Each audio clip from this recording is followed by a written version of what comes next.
Сайн байцгаана уу? Энэ өдрийн амар амгалан айлтгая. Монгол Улсын гавьяа тагш юу Батүлзийн нэрмжит Өвс аймгийн Бохимрын сумын ерөнхий боловсролын сургуулийн багангийн багш алтан бол байна. Боловсрол соёл урлагийн газрын баг боловсролоос зохион байгуулж байгаа хоцрогдлыг арилгах хөтөлбөрийн хүрээнд эцэгчүүдэд зөвлөмж шин санаа бэлтгэлээ. За Тангадын галсангийн Монгол хүүхэд гэсэн дөрвөн мөртөр одоо зөвлөмж сэтэл болгоно авч байна. Эдээ ундаа илвэгтэй айлд хүүхэд төө өсдөг, инээд басил цалгаастай айлд хүүхэд тохоо өсдөг, итгэл хайр тэгшрээстэй айлд хүүхэд дэлэм өсдөг, эрдэм ажил хослоостай айлд алд өсдөг. За хоцрох гэдэг нь одоо цэвлийн толиос харахад орхигдож хаягдах, хужимдах, зэрэгцэж чадахгүй үлдэх гэж тайлбарсан байдаг. Хоцрогдолгүй гэдэг нь бусдаас хоцроохгүй, орхиж үлдээлгүй зэрэгцүүлэн явуулах гэсэн тайлбартай байна. Иймээс багш бид бүхэн эрдэм ном сурах, хичээл номон заахын хажуугаар төлөвшил авьяас эрүүл мэндийг хоцроохгүй, эрүүл мэндийн төлөвшлийг нь хоцроохгүй авч явдгийн адил эцэгчүүд тав их нь одоо багшийн нэгсэн даалгаврыг хийлгэхээс гадна гэр бүл дотроо одоо инээд бас итгэл хайр дунд нь ажил хөдөлмөрт сургаж хүүхдүүдийг одоо итгэл найдар дунд нь одоо сурах ирмэлцэлтэй болоход нь нэмэр болох ёстой. Ингээд эдээ ундаа илвэгтэй айлдгүй төө өсдөг гэсэн үг байдаг.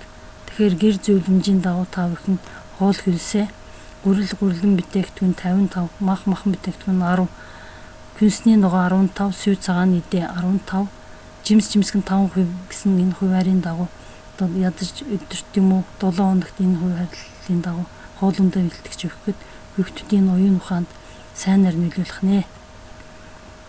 За орчин үеийн Монгол хүүхдүүдэд залуу эцэгчүүд хийж үзсэн ундаа бүдэг орсон өнгөтэй ундаа чипс, бэлэн гомь, хяам, бүргэр, амттад нь чихэр, торч, шоколад, мөхөлдс гэх мэт амттаднаар тэтгэдэг одоо Монголын ардын нүгэнд байдаг амттаднаар хүүхдээ бие тэтгэе гэдэг энэ биед хортой аюултай энэ хүнсийг хэрэглүүлснээр хүүхдүүдийн оюун ухаан бие бэлдэрт нь муугаар нөлөөлөх нэ. Ийм учраас эрүүл бие саруул ухаан уршин гэдгийг адилхан одоо энэ оюутан хоол хүнснээс татгалзаж зөв хоолтыг эрхэм болгож хэвшүүлэх нь хүүхдийн эрүүл мэнд оюун ухаанд сайнаар нөлөөлнө. Эрүүл бие саруул ухаан уршин гэсэн ардын сайхан нэг байдаг.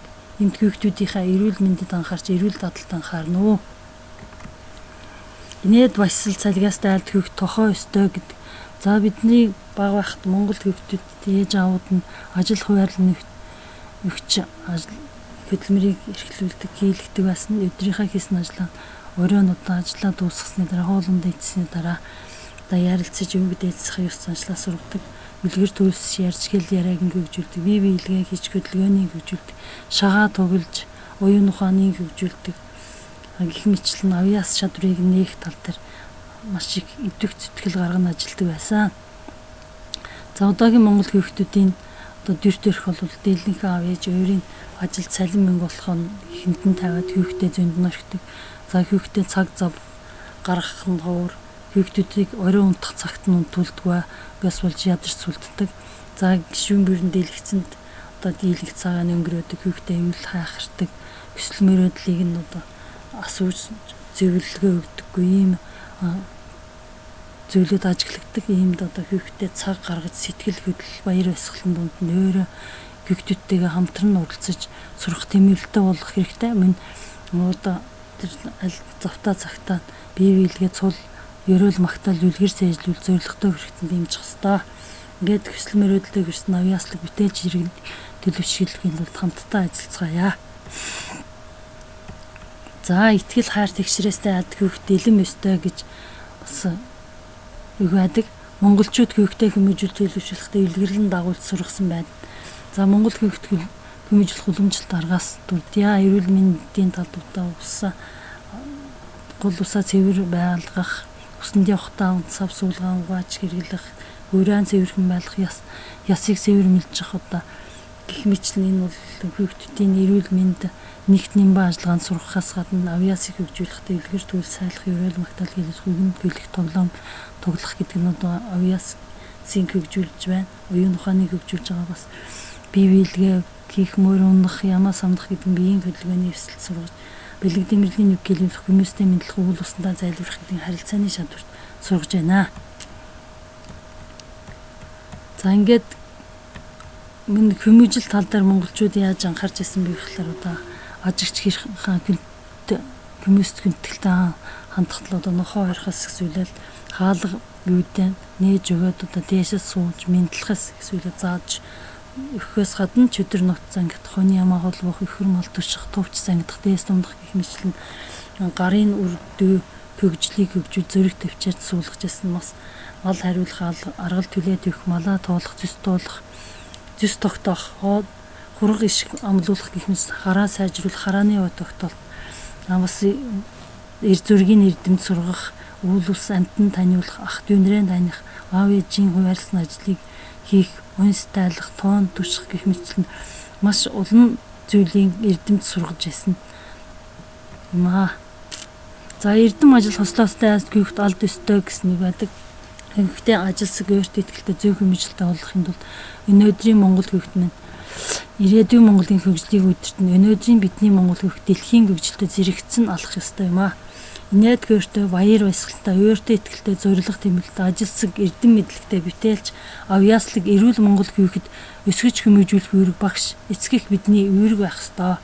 Иймд бид өөрсдөө ямар байна хүүхдүүд яг тийм хүүхэд болно. Тийм учраас бид өөрсдөө зөв хандлагатай, зориг төвчээртэй, зөвшөөрөгдсөн Монгол хүн байх ёстой. Бид одоо хүүхдэд үлгэр дуурайлгүй хандах юм бол хүүхд яг түүнийг буруу гинд сураад авчин. Тийм учраас бид одоо ямар хүн төлөвшүүлэхийг хүснэ. Тэрүүгээ өөрсдөө биеэрээ үлгэрлж харуулах ёстой. Бид өөрсдөө эрдэм ажил хослуулсан үг үйлдэлтэн зөв үлгэр дуурайлалтай, үйлийн болон сэтгэл зүйн зөв орчин бүрдүүлсэн жинхэнэ Монгол айл гэр бүл байвал одоо хүүхдүүдэд сайн нарийн нөлөөлнө. За хүүхдээ хоцрогдолгүй сайн сургахын тулд багшийн заасан эрдэм ухаан хичээлээс гадна багш нь бол одоо төлөвшил авьяас эрүүл мэндийн тал дээр давхар хамттан авч өгдгийн адил та бүхэн одоо эцэгчүүд та бүхэн багшийн нэгсэн даалгаврыг ажилуулахаас гадна өөрийн гэр бүлийн өвөг дээдсээс өвлөгдөн ирсэн өв соёл, ажил хөдөлмөр, ёс заншил, тоглоом наадга сургамжуудыг хүүхдтэй нэмэлт даалгавар, нэмэлт чадвар суулгах ажлуудыг санаачлан зохион байгуулж эвлүүлэн үлдээх нь зүйтэй. Эрдэм ном хичээл зүтгэл та бүхнээс шалтгаалнаа.